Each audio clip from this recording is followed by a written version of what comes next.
My name is Christian Bolander. I'm from the College of Engineering, Department of Engineering Education.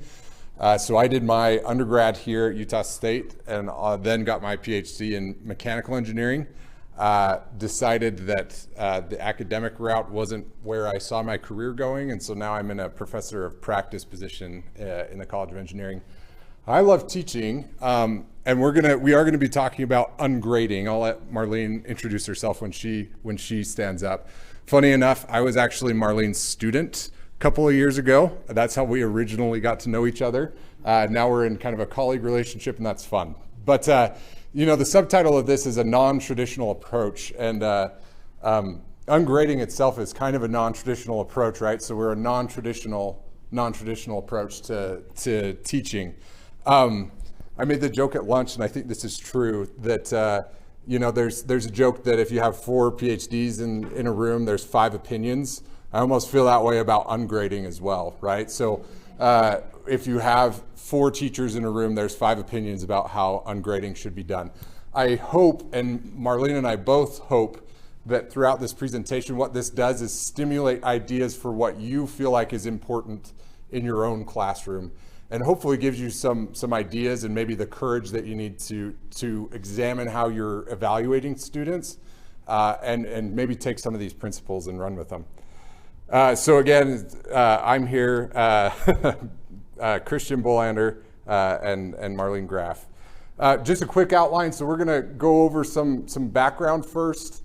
I'll talk about that. Then I'll give my examples and some of my ideas about ungrading in my classroom. Turn the time over to Marlene, and then we'll have some concluding thoughts and some questions. So as far as the objective of this, we want you to learn about some of the benefits and challenges of ungrading in a classroom, especially in courses that are large enrollment, science-based, and or freshman level. So these are some of the introductory courses that your students get. They're large and they're science-based, which a lot of times I feel like is where some friction comes in with ungrading, is because we're perhaps a little more objective than certain other disciplines, right? There is, in many cases, a right answer, and so it makes it a little more difficult to give feedback in the way that we think would work best. Some of the benefits of ungrading, this comes from a book, obviously, and yeah. Oh, is this the wrong one? Oh, we do, huh? This is the wrong. That's okay. I can, while she's fixing the slides, I can still talk about it. So ungrading is this idea that we're taking the focus away from grades in the classroom. There's been studies that have shown that when students aren't as worried about grades, they can focus more on their learning, their growth, be able to reflect, and it also allows them to revise and resubmit what they're doing, right? So they have opportunities to learn from mistakes more in an ungraded classroom. Again, more emphasis on feedback, and you try to limit the focus on points or percentages or grades in that class. Some ideas of what it can look like: you're giving more feedback, whether that's written or verbal, to students. A lot of times there's a complete, incomplete kind of assignment idea, and that's how I run in my classroom. More self-assessments and self-evaluations. You want students to be thinking, some of that metacognition of thinking about how am I learning, what am I learning from this, what am I getting out of this. More peer involvement. Some contract grading is an idea. So if you want an A, you need to do these sorts of things. You need to be this kind of student. And then one that's been brought up here at ETE several times is having students assign themselves letter grades, right? Oh yeah, great, thank you, perfect. Okay, some of the benefits. Again, we're encouraging a growth mindset. It reduces some anxiety. It actually also can bring some anxiety. Students are so used to A, B, C, D, and F, right? That this idea that I don't necessarily know 100% what my grade is all the time can bring some anxiety, but we'll talk about that a little bit. Increases the learning, the focus on learning, again with that growth mindset, gives some intrinsic motivation, and it can help relieve some of the grading load from the instructor if it's done well. The challenge is, what even is feedback, right? Especially in these kinds of courses. If there is a process that you're following in this science-based classroom, what feedback can you give to students other than you went about this process wrong, right? How do you scale it? That's, I think, one of the biggest hiccups that I had is, okay, I can see in a 10, 15 student classroom that giving feedback seems reasonable. I can't reasonably give feedback to 60 to 100 students, right, in a larger classroom. So we'll talk about that and some ideas. Are we letting go of some of our rigor, right, by relaxing some of this focus on grades?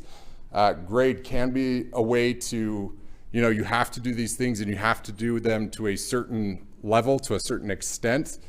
So when we take that away, does that impact our rigor? And then does it actually become more cost intensive for an instructor because you are having to give feedback?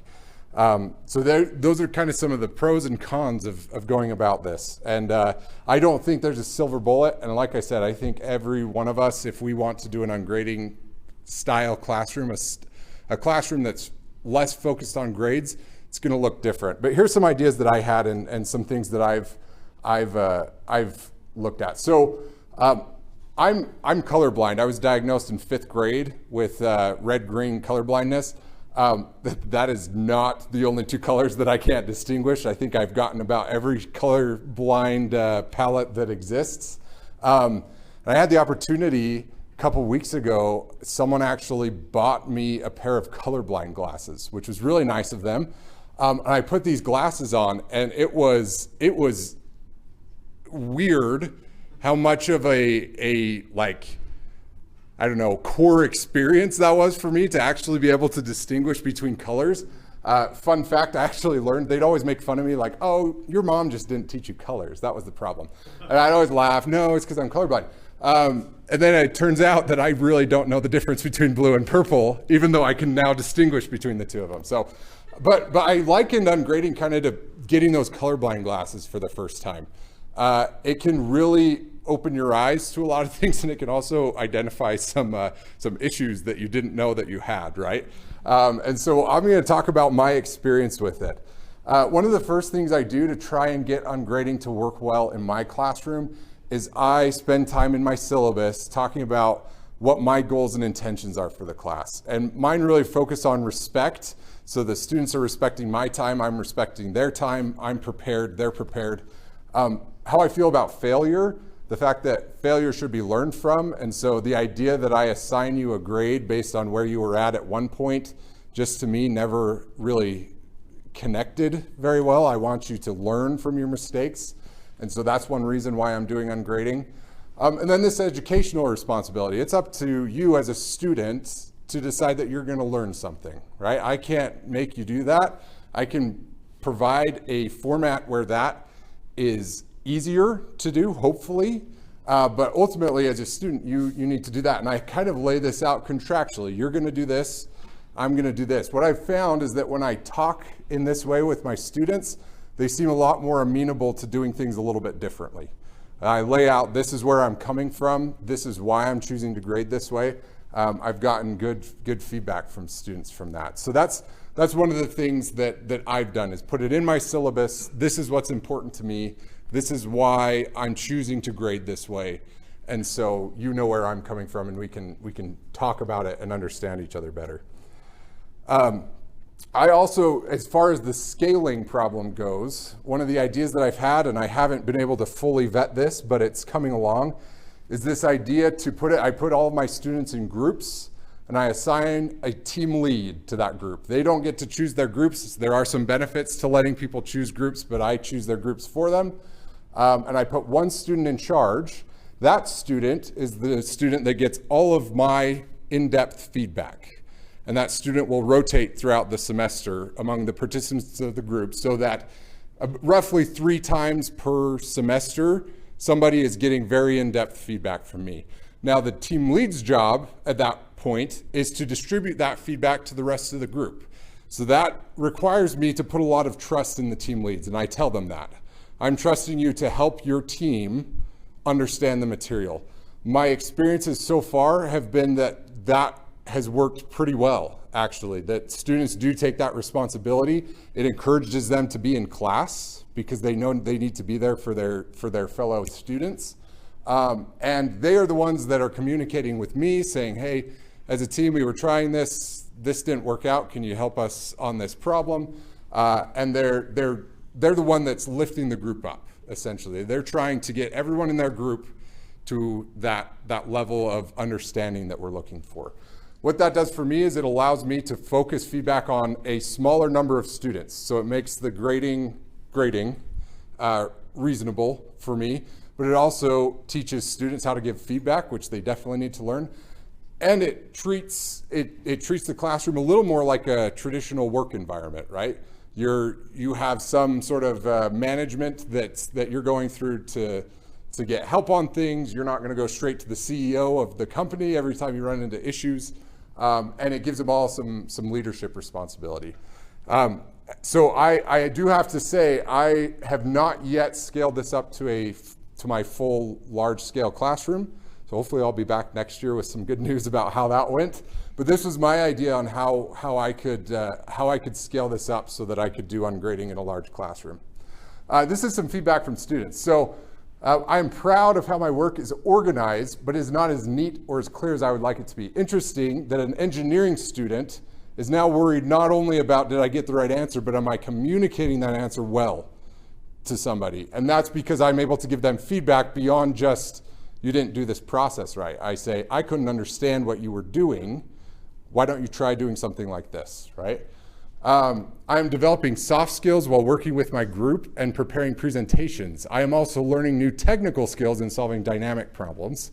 One area I feel I have fallen short in is the use of cylindrical coordinates. I am not yet competent in their use. So this is the kind of reflection that I'm hoping to see from my students, that this is going well, this isn't going well. And they can go and turn to their group then to help them boost that specific topic that they're looking at. The last thing that I'll talk about is I have a project that they're working on through the semester. In this project, I purposely leave it very ambiguous. So I've told them essentially to re-engineer or reverse engineer some of the rides at Lagoon, and that's all I tell them. Is that I need you to figure out some stuff about these rides at Lagoon. And we spend some time at the beginning talking about what kind of questions do I need to ask to understand this? Well, I don't know everything that we're going to learn in this class, but I can kind of see my way through that this is some questions that I might have about this. And as we get further into the course, they're able to refine those. But it allows it to really be curiosity driven, and you're interfacing with a real world problem that you have to add the constraints and you have to be able to make some assumptions. And there's some ambiguity there. Is my answer better than so-and-so's? I don't know. Let's talk about it. Let's talk about it in a group. And we were able to focus on principles and processes rather than what's the right answer, because I don't know what the right answer is, right? I'm expecting you to go and find the right answer.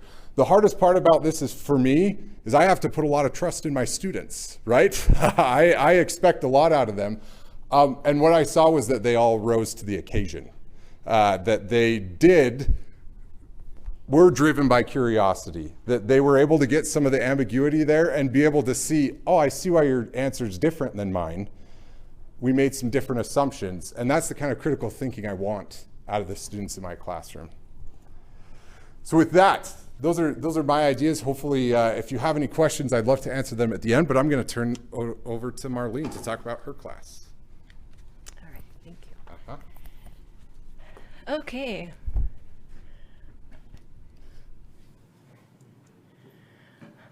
I'm old, so it's cool though that I get to present with a former student. Don't you think that's awesome? I have a daughter who's she's young. In fact, she is younger than Christian's oldest daughter. Yeah. So anyway, a few years ago, I teach in the nutrition, dietetics, and food sciences department. And so it's been kind of fascinating to me to see how my daughter has developed certain food habits. And so a while ago, we were having dinner and she asked for the salt and pepper, and she was very little at this time. And I was kind of intrigued about what she would do with salt and pepper, because up until that point, she hadn't, done it or put it on her food. And so I said to her, don't do too much. And she started shaking on salt, and she just kept going. And I said, okay, I think that's enough. And she just kept going. And I reached over to stop her, and she said the best thing to me. She said, Mom, I'm doing an experiment. I might like it. And in that moment, I'm like, you go, girl. Now you are speaking my language. So she did discover that there is such a thing as too much salt, and she didn't like it. But over the next few weeks, she discovered that she liked pepper, and she didn't think she would initially, but a little salt and a little pepper is good with her. And so it also confirmed to me one of the recommendations that we make when it comes to child nutrition, which is that when you introduce a new food with familiar foods, then a child is more likely to be adventurous and try the new food. So the same concept applies for me with ungrading. So a lot of times I have freshman students in a large enrollment class, 220 plus in a classroom, and they've come from a system where there's scores and there's letter grades and there's like a certain format of the way assignments and grading goes. And so I don't want to totally divorce from that system. Like, I still want to include some elements of grading, but I really like the benefits and upsides of ungrading, so I try to emphasize certain principles or components of ungrading. And so these are my goals and intentions. I want to allow space for experimentation and safe failures, just like I did with my daughter. Like, I feel like she now knows there is such a thing as too much salt because she experienced that herself, rather than having me tell her that a certain amount is okay. Also, I want to encourage greater self-efficacy and the development of productive academic skills and habits, and let them kind of explore what works for them. And then I want to reduce my grading load without compromising opportunities for learning and growth, because as we learned this morning, we've got to take care of ourselves too, right? So I try to do a blend of points. I'm still using points as a framework in a lot of cases, but also I'm trying to blend that with principles of ungrading. So I kind of have three main strategies, and I'll go through a few of them. There are links on these PowerPoint slides to additional resources where I go into more depth, or link to other helpful things. And so you're welcome to have a copy of these slides. You just send an email to either Christian or I after, and we'll hook you up. So here's one of the things that's been helpful when it comes to providing opportunities for practice. I'm a believer in structure and a repeatable pattern. And so I divide course content into units, and I want each unit to look about the same in terms of the number of assignments, the number of points, the amount of effort, and so that it's really predictable. And so assignment 1 and assignment 2 and assignment 3 kind of follow the same template, and assignment 4, 5, and 6 kind of all go together and follow the same template, and then 7, 8, and 9 all kind of go together, so that once they've done assignment 7, they know what to expect on assignment 8. And then they've kind of built momentum, and there's not so much inertia or anxiety about going on to the next assignment. So another model that I use a lot, and I have Travis Thurston to thank for this. He introduced us to this at a eLearnX conference, and it's called the gradual release of the responsibility. It's based on research from Fisher and Frey, but basically it's a way to communicate to students what your expectations are, and then demo it as a teacher, and then you do it as a whole class, and then you do it in small groups, and then they do it on their own. And the actual activity is a little bit different each time, but every time you go through one of those steps, they're building confidence in their own competence.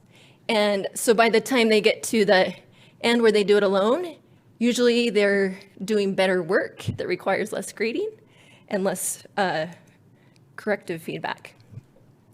The other thing I try to always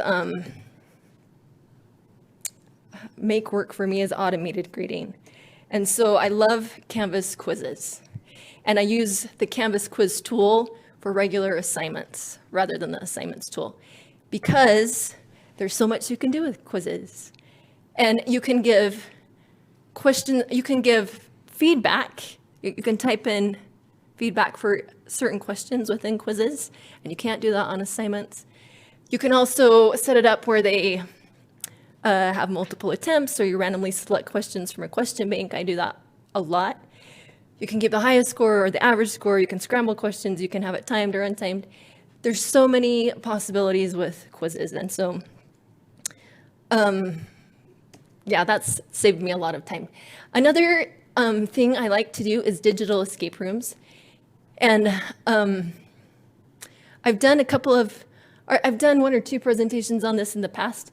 And so there's a link to that presentation here at the bottom. But if you're not sure what a digital escape room is, just do the QR code, and we'll go to one. It looks like this, and it opens up in a Google Doc form, and we'll pretend that you're the student. You type in your name here, and then you answer these questions. So I put a link up here with the resource where you can find the answers, and then you fill in the answers, and I usually have 4 questions per room or section, and then you unlock the code, and you have to type in the letters of the answers you selected in all caps and no commas or spaces, and if you have them all right, it'll let you advance to the next section or the next room. If one's wrong, then you try again until you get it right. So it's a way for them to self-grade, and then I don't have to grade it. Does that make sense? So then as a teacher, I can go in and I can see who participated. Sometimes I get points for that, sometimes I don't, but you can download it in an Excel file and then transfer scores to Canvas. But basically for me, anyone who completes a digital escape room gets the full points if I'm giving points, because they've gone through that process. And some of them it takes 10 minutes and some of them takes longer than 10. But like some just need a longer runway, and that's fine. So, but they all end up in the same place. Another thing is optional assignments or benchmark grading. So a few years ago in 2021, I listened to an ETE presentation by Carrie Lamoureux, and it was transformative for me. In fact, I've listened to it a few times since. She talked about competency-based learning, and she shared an example of a son and a daughter and their learning experiences, and it totally changed the way that I did some stuff. So I'll let you go check that out. Kudos to Carrie for getting me to kind of think outside of the box. But basically, some students can reach a certain level of competency without doing every single assignment that you have assigned or that you've built. And so the concept is, if they can reach the competency without doing assignments 1 through 10, that's okay. But if they need assignments 1 through 10, then that's an option for them, if that makes sense. So basically, they don't have to do all the assignments. Benchmark grading is where there's a benchmark that's determined, usually by the instructor, and that can be at 80%, 90%, 100%, whatever you decide demonstrates competency. And then your goal is to help students grow or reach that benchmark. And so here's a couple of options of when it comes to benchmark grading. one thing you can do is drop one or more low scores. And so I'm not sure if you've seen the presentation by Chad Mono, I think, from this year. It's a quad side presentation where he talks about some different ways to do due dates and make accommodations and other things. So he talks about dropping low scores and the upsides and the downsides to that. But here's how he'd set it up in Canvas. You just tell it to drop a low score or 2 low scores or something. So here's an example of how I use it in my class. I have 12 assignments that are called SmartBook assignments, and they're worth 20 points each. But at the end of the semester, I drop 2. So if they get to 200 points, or like 200 points is the benchmark.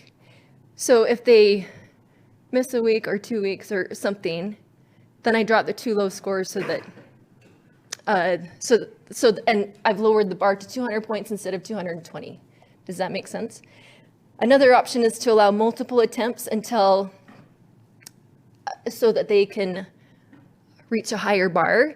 And sometimes sometimes you as an instructor aren't setting the bar. Maybe they're setting the bar and they want to say, I want to get to 20 points out of 20, or I want to get to 18 points out of 20, and they get more than one try to do it. So it's the revise and resubmit concept. But with automated grading, there's not additional grading for you to do. And then another option is where they self-select assignments that will get them to a certain point benchmark. So here's an example of how I do some what I call participation options, where I have 14 or 15 options for them to select from, and they're all worth 10 points each, and they do any combination that gets them to 100 points. And there are some designed to help them study better. There are some designed to help them understand content in certain chapters more. And they get to choose the ones they want until they reach a 100-point benchmark or 50-point benchmark, or get as close as they can. And the fun thing for me has been to see that once their feet are wet and they see that these assignments are actually useful and benefiting them, is they keep doing them even after they've reached the 100-point benchmark and aren't earning points anymore.